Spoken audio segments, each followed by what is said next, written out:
Hello and welcome to Imaginary Game News. My name is Caxt and I will be your host. I've recently recovered from having a tympanomastoidectomy, but I want you all to know that I'm just as much of a woman now as I ever was. Our top story highlights the troubled game Redfall. The developer, Arcane Austin, is officially being shut down. It is a sad day when any creative studio shuts down, so I think we're all going to be okay. Respect to Arcane Austin, though, for sticking it out to push out one final update, introducing new features like an offline mode, which is good because the two Redfall fans out there are going to need it when the servers go offline right about now. Interestingly, the update was labeled 1.451.3.0, which is actually a long-running Easter egg in the immersive sim genre. Apparently 0451 was the access code to the original Looking Glass, Massachusetts headquarters. Funny, that's the same combination as my luggage. Even more layoffs and closures on the way. A surprise move from Microsoft has not only Arcane Austin getting staked, but Tango Gameworks, developer of The Evil Within, Hi-Fi Rush, and Ghostwire Tokyo, is also getting the axe. Gamers can also press F to pay respects for Alpha Dog Games. They're getting shut down too, but Matt Booty, head of Xbox Game Studios, apparently called them Alpha Dog Studios, not Alpha Dog Games, in the notice email sent out internally. I don't even know who these people are that they're shutting down anymore. And if you thought we're done, we're not. Company probably called Roundhouse Games is being absorbed by ZeniMax Online. Outside of the Microsoft fold, Lightforge Games is being sunset for now, laying off the majority of its development team. They were set to build something called Project Orcs, which would let players build worlds and tell stories with unprecedented freedom. I guess 3 years and $15 million isn't enough to do that though, so bye-bye Lightforge. Prytania Media continues the procession of shutdowns with the closure of Crop Circle Games, and then Possibility Space, and now Dawan Entertainment. In other news, Soul Media Inc. is shutting down their sole development studio, Dual Edge Broadsword Big Games Company. This comes just after the shutdown of Flinglorb Studios, which was already a major blow right after the closure of Jibtum Bloogie Media's Fligtar Blubgum Games.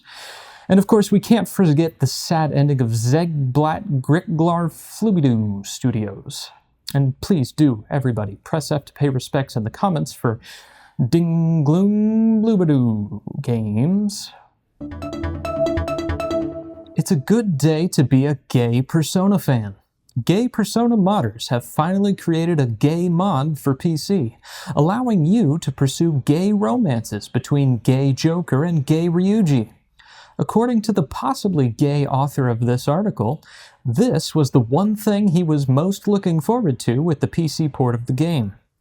I mean, he's not actually going to play it ever, it'd take like 100 hours, you know, and putting in all that time just to get to the gay scenes would be pretty gay.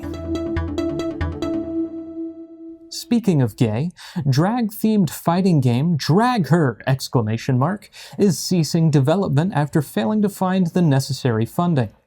It's really a mystery why such a promising title might not have garnered the attention of venture capitalists. But you can rest easy knowing that a Failure to Launch edition will be released for free on Steam.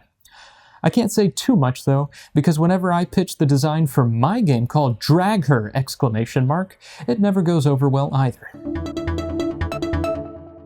YouTube is introducing Playables to its lineup of features.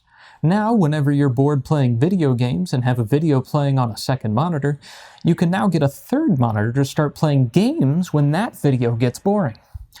Just when I've been wondering how can I get more stimulated while poop is exiting my body, the geniuses over at YouTube have an answer. In Blizzard news, popular vegan streamer and YouTuber Kripp was defeated last night in a game of Hearthstone Battlegrounds by attractive, intelligent YouTuber and game developer Caxt.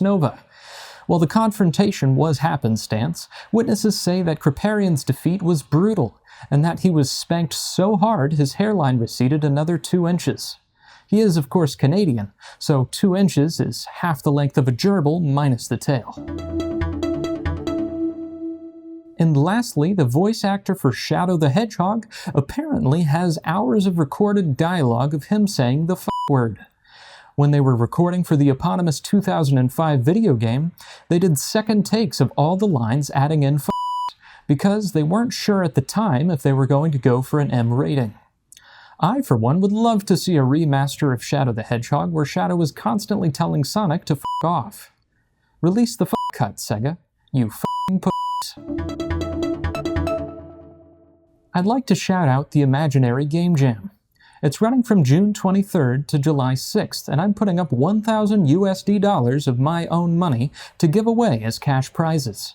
If you or a friend likes to make video games like I do, then you need to sign up ASAP. You don't need a team, it's for solo developers, and I'll be providing a handful of assets to get you started. I'm even offering to record voice lines for your game as Medic, the mascot character of my game, Meticulous. So do it. Go sign up. Tell your friends. We're all in this together. Link in the description, and assets will be distributed via Discord. Thank you, and good night. We're all very sad by the news that there's not going to be any more Gloobderb-type games. I feel like I grew up on Gloobderb-type games, and I'm just going to have to face the facts that they just weren't profitable in 2024. R.I.P. to Flarbgen Doobward Studios. They had a good run making all sorts of games, like everybody's favorite, Ring Ding Lingabing. This month marked the last month of popular game development studio Marglin Dargadoo. Who is coming up with these? How are there so many game companies that